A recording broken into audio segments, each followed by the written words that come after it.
Perkenalkan kami anggota kelompok 5. Nama saya Gina Nur Rahmadania. Nama saya Widya Sari. Nama saya Hairunisa. Ikuti kami menjelajahi tentang sejarah ilmu pengetahuan. Di sini kita akan menjelajahi 6 zaman pada sejarah ilmu pengetahuan filsafat.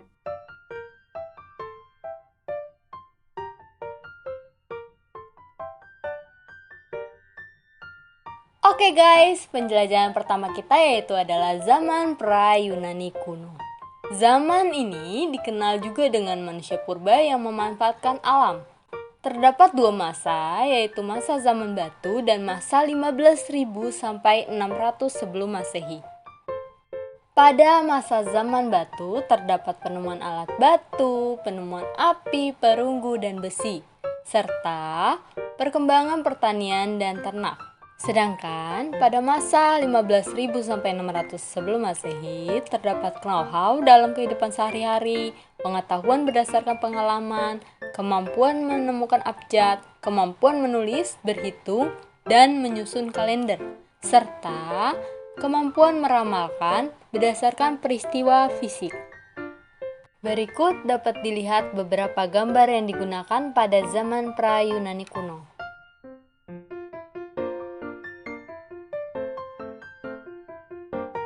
Oke guys, kita masuk ke zaman Yunani kuno, di mana pada zaman Yunani kuno ini terdiri dari dua masa. Yang pertama, masa keemasan filsafat Yunani, dan yang kedua adalah masa Helenistis dan Romawi. Kita masuk ke masa keemasan filsafat Yunani, di mana pada masa ini menjadi periode yang menarik dalam sejarah manusia karena peradaban-peradaban mulai muncul dan berkembang, sehingga banyak filsuf alam yang mengkaji asal-usul alam. Salah satunya adalah Aristoteles, di mana Aristoteles merupakan bapak filsafat yang berpendapat bahwa asal alam adalah air, dan Aristoteles ini membagi filsafat menjadi dua bagian, yaitu secara teoritis dan juga secara praktis.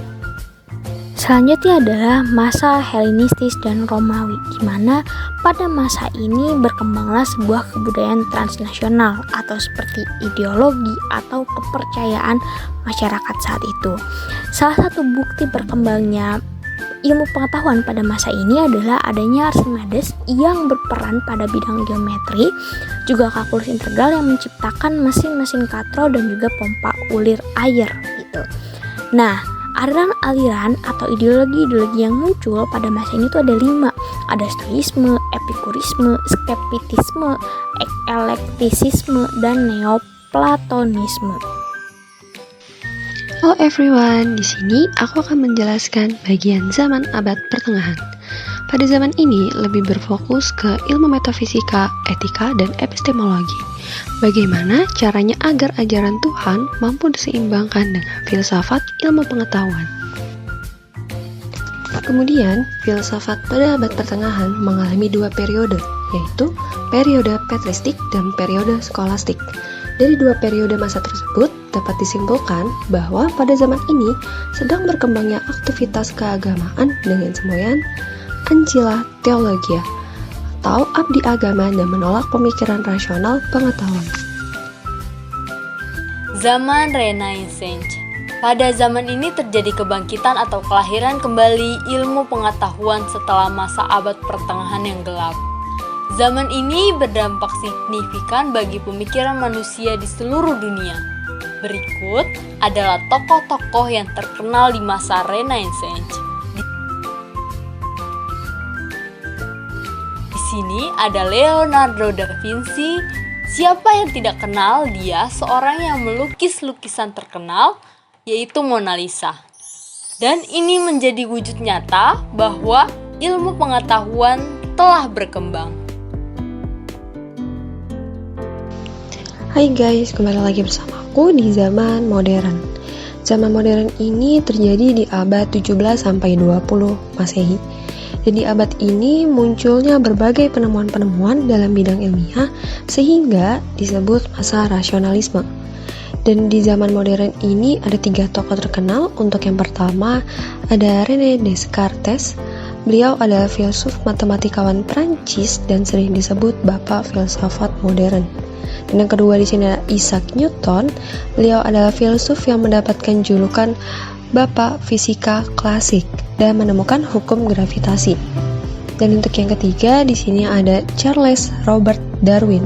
Beliau adalah seorang naturalis yang memiliki teori nenek moyang manusia adalah kera. Oke guys, kita masuk ke zaman kontemporer di mana bermula pada abad 20 Masehi hingga saat ini. Cirinya atau tandanya itu adalah bermunculannya teknologi canggih dan juga spesialisasi ilmu-ilmu yang semakin tajam dan mendalam. Ya, bisa kita rasakan saat ini kita menggunakan teknologi seperti handphone, laptop, komputer, TV, bahkan kita memerlukan internet gitu. Nah, bidang fisika itu menjadi pembicaraan populer di kalangan filsuf karena ia membentuk alam semesta. Selanjutnya adalah tokoh terkenal zaman kontemporer, itu yang pertama adanya Albert Einstein. Siapa sih yang gak kenal Albert Einstein? Yaitu bapak fisikawan yang pernah memenangkan Nobel dalam fisika di tahun 1921. Beliau terkenal dengan teori relativitas dan juga mekanika kuantum, bahkan banyak teori-teori lain yang dihasilkan oleh Albert Einstein.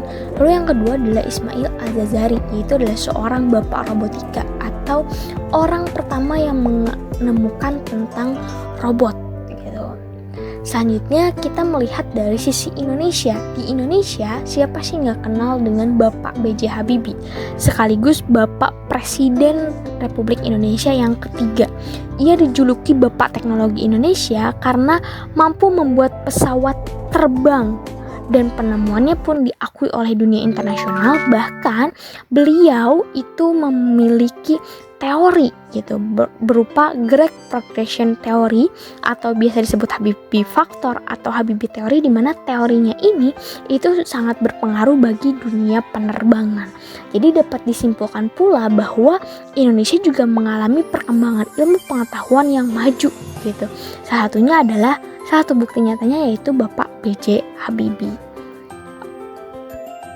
Sekian perjalanan kita dari zaman ke zaman. Terima kasih telah mengikuti perjalanan bersama kami. Masak kuah jangan berantakan, tambah selada dari negeri Papua. Sederet fakta telah kami sajikan, semoga berguna buat hadirin semua.